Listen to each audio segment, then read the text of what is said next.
All right, just got back from the gas station with my alcohol-free fuel. Like I said, guys, I hadn't started this thing in about 6-7 months. And when I ran it out of gas, the last time I had it running, I had probably put like about 5 milliliters of transmission fluid in the fuel. So I doubt it's gonna crank on the first crank, but we'll see here.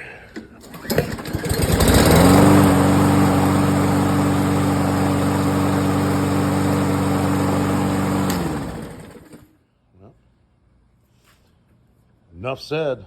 There you go. Good stuff.